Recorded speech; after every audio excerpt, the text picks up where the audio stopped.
Hi guys, hope everyone's well and welcome back to the Improvement Podcast. So in episode 99 today, getting very close to 100, we're going to be talking about how to increase your calorie maintenance.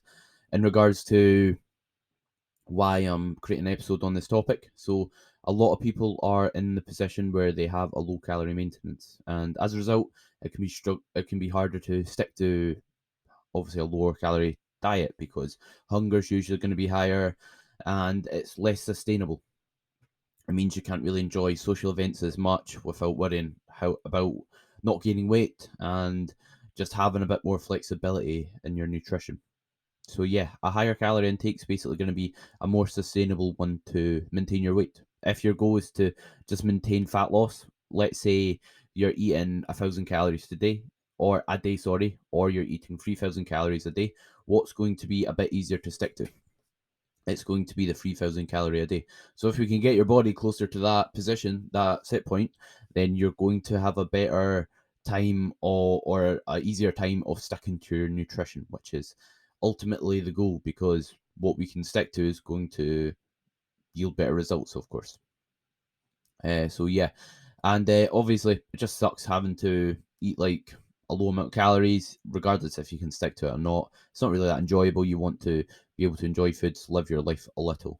So the first point I'm going to make is, why does your calorie intake lower? Why do people have a low calorie intake? So obviously everyone's independent of each other. Like some people will naturally just have a lower calorie intake, and some people there won't be as much as you can do to increase it than others. For example, if you are 7 foot and a male, you're gonna have a higher calorie intake than someone who's below 5 foot and a female, just because people burn different amounts of calories due to their height, how much weight they move around on a daily basis.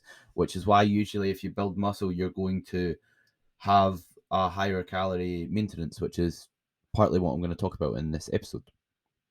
So yeah, also as well as just like your genetic, like just genetics influencing it. Like I said, some people just naturally have a higher calorie intake than others. You can build muscle, which will improve it, and as well as that, what you spend your time doing. So if you spend your time dieting, you will gradually decrease your calorie intake, because your body is an adaptation machine. And what I mean by that is your body adapts to whatever you throw at it, whatever you do. And if we eat less, our calorie maintenance will drop. And the reason being is your body doesn't want to diet. And the reason being is, if, let's say, just naturally, it's a survival mechanism, your body doesn't want to be in a calorie deficit, because if it's in a calorie deficit, what's eventually going to happen? You're going to basically starve. Your body wants to be at maintenance, so it will preserve energy and also downregulate your metabolism, which is just a fancy way of saying your maintenance will drop if you eat less consistently. So if you keep dieting, like crash dieting, then you'll just keep dropping your calorie maintenance lower and lower. And what I mean by crash dieting is just doing like a really restrictive diet and then like trying to do so really aggressively, and then like falling off track, like eating more, etc., and just repeating that vicious cycle of gaining weight back and then dieting again, etc. You'll just drop your calorie maintenance lower and lower. And in terms of, if we eat more in a controlled manner, we will be able to increase our calorie maintenance. And as a result, we will be able to eat more and not gain weight. So I'll get into how we do that. But yeah, basically, like the more you diet, the more you'll drop your calorie maintenance. That's why at the end of a dieting phase, your calorie maintenance is lower, because you're lighter, which means you usually require less calories, and your body's adapted to what you do. So in terms of how you basically increase your calorie maintenance. So it's all about doing so in a controlled fashion. A big mistake people make is they have a controlled dieting phase, and then as soon as the diet's over, they relax, they let loose, they let their hair down, and they don't have any sort of structure. The part of the diet or the end of the diet when you exit the dieting phase is just as important as the dieting phase itself. If you want to handle it correctly or efficiently so you can increase your calorie intake, you should ideally reverse out of a diet, which is basically gradually increasing your calorie intake while the body adapts. Like I said, your body adapts to whatever you do. So if you gradually eat more, but not so much that you're gonna gain excessive amounts of weight, your body will adapt. And like a mistake people make, like I said, is they don't have control after the dieting phase. Because see, if let's say you diet for an extended period, you gradually eat less and less over time, and you're in a deficit for a long time, your body will have the chance to adapt to that.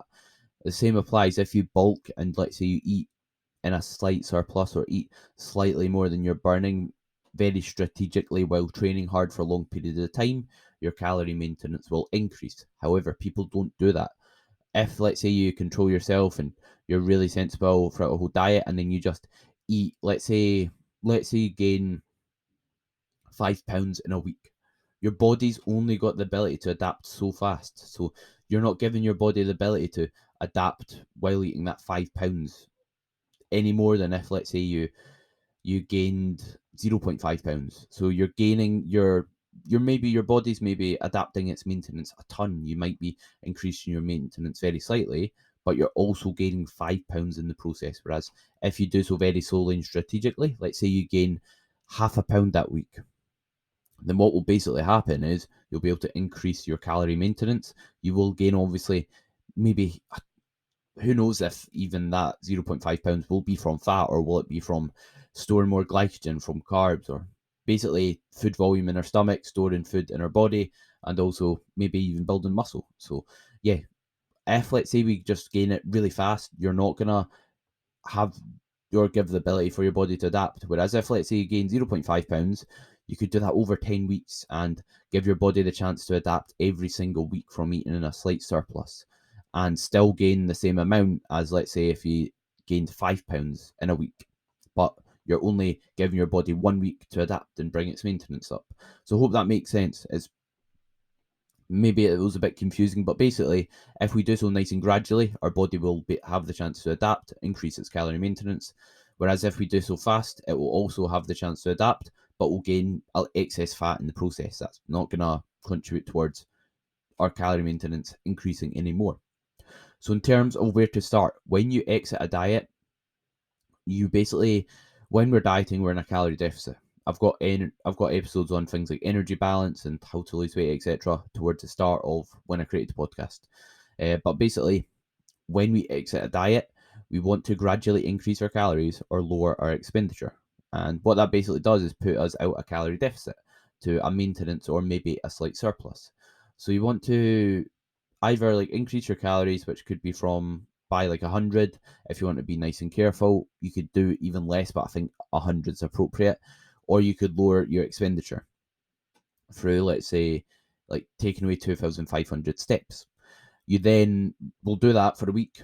You'll see what the scale weight does. If your scale weight remains pretty similar, have a look at your body composition. What's happening? Are you looking just as lean? Are you looking like you're in a similar body composition? If your weight's similar, you will be. So then repeat that process and eat another 100 calories or decrease your steps again by 2,500. Do that consistently for another week. Assess what happens. Let's say you don't gain weight again, then increase your calories by 100. Repeat that process. Let's say this week you gained half a pound. You could keep it the same and then just go again at the same calories for another week. After that second week, you might gain 0.2 pounds. So you might think, right, I'll keep it the same. That third week, you might not gain any weight. So then you can increase your calories again and then eat a higher amount of calories. And you basically repeat that process. And that's how you basically increase your calorie maintenance while not gaining a lot of weight. And you want to do so nice and gradual. The more gradual you do it, probably the more you can push your calorie maintenance up while not gaining weight. And like I said, this is a really strategic way of doing so. So if let's say you go for nights out, meals out where you're consuming a lot of excess calories, not that you can't do that in moderation, but it's gonna impair your ability to improve your calorie maintenance while not gaining much body fat. I'm not saying you can't or you need to live in a box and eat like a meal plan every single day for the rest of your life after your diet, but for exiting the diet at the very start, you should try and be quite rigid and structured in doing so, and you will definitely see the benefit of it. That's basically how, like, when I was competing, my calories got as low as I think 1,500, something like that. Now I'm on 4,200 calories And yes, I've gained weight, but I'm not like I'm still not appropriate body composition because I've gave my body the ability to reverse out of my diet, if that makes sense.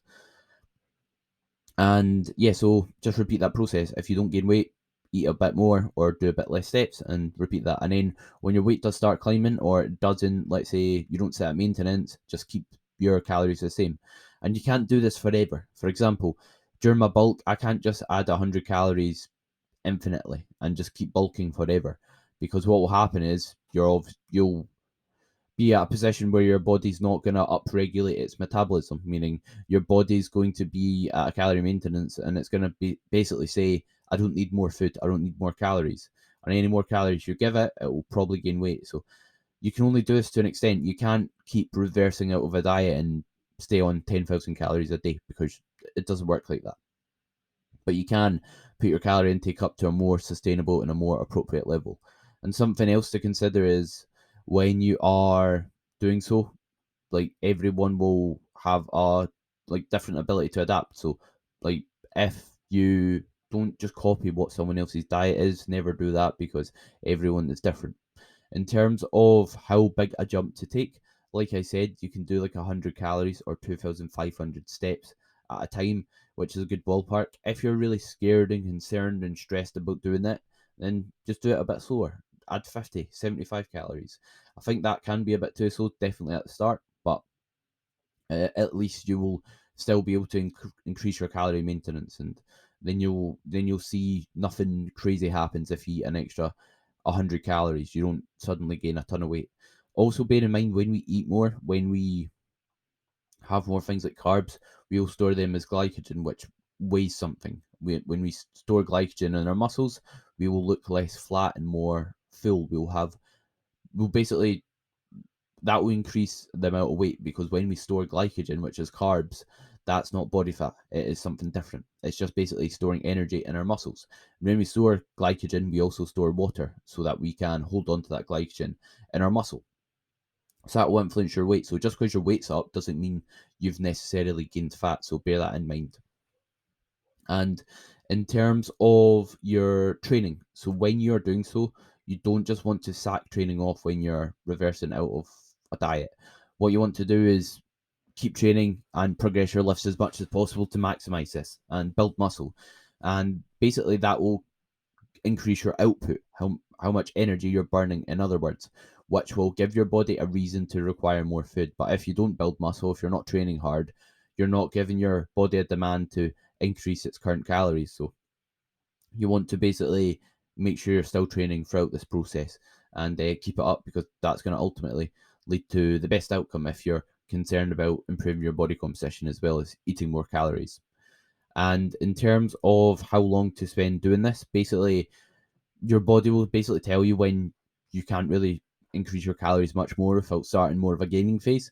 If, let's say, whenever you add food, you start just gaining weight pretty consistently, then you might have found like the spot where you can't really reverse out much further, and the higher end of where your calorie intake can be at that current body weight. Something to consider is, what body weight are you trying to sustain? If, let's say, you just finished a diet, it's the leanest you've ever got, you might find naturally you feel a bit better with a bit more body fat on you. So you could gain like a couple kilograms, a couple pounds. See how you feel there, because like there's no point making yourself feel hungry all the time, be on a lower calorie intake all the time just to be that wee bit leaner. You could maybe try and find the middle ground in between the two. And in terms of when you diet, like if you ever go to diet again, you ideally don't want to spend all your time dieting. And the reason being is that's why people have a low calorie maintenance, because they consistently diet, but they don't spend any time like at maintenance or gradually gaining, gradually in like a slight bulk, in other words, or in a gaining phase. So you want to learn how to like consistently be training hard at maintenance, and then diet for shorter periods, go back up to maintenance and repeat that process if you're wanting to, let's say, like maintain a leaner body composition. But what you don't want to do is spend all your time dieting, because like I said, your body will adapt. So ideally don't do so. And I think that's everything covered, to be honest. It's a wee bit of a shorter episode. I'll do a quick recap as I usually do. Sorry. So First of all, when you exit a dieting phase, you want to basically allow your body to adapt and bring your calorie maintenance up. You can do so by gradually eating in a surplus, eating slightly more than you're burning, and basically monitoring the scale on a weekly basis, taking the averages from the week. Bear in mind your weight will fluctuate, and seeing what your weight does. If your weight doesn't go up, gradually start adding more food or decreasing your steps. Basically, doing one of the two, which will basically mean you're either giving yourself less calories to burn for exercise or eating more food. Do which one you'd rather. Obviously, if you do less activity, you can't eat as much food. So it depends where your hunger is at and what your steps are at. Because if, let's say, you're doing 20,000 steps, you might want to bring them down before eating more calories. And in terms of where to start, like I said, gradually add more food, monitor your weight, see what happens and repeat. You can do so by like around 100 calories or 2,500 steps at a time. Round about that is a good ballpark. And when you're doing so, make sure you're training hard. So you give the reason for like yourself to upregulate your metabolism or to eat more food and for that to become your maintenance. And you can't just sack off training and expect that to happen. At the same extent, give your body a reason to adapt and require more food. And in terms of how long to spend doing so, basically do that for as long as you can before you start seeing, right, you add food and then you suddenly gain weight and you don't really start upregulating your metabolism. You don't really go back to maintenance for a while because you can't do so infinitely, if that makes sense. So hope you enjoyed the episode. Not the most straightforward topic to talk about in a podcast, and it can be a bit confusing to get your head around at first, but I hope you did enjoy it anyway. And if you did, please feel free to like, share, subscribe, and leave me a rating and a review. Drop me a message if you enjoyed the episode, and feel free to share it on your story also. Greatly appreciate the support as always, and hope everyone has a great day.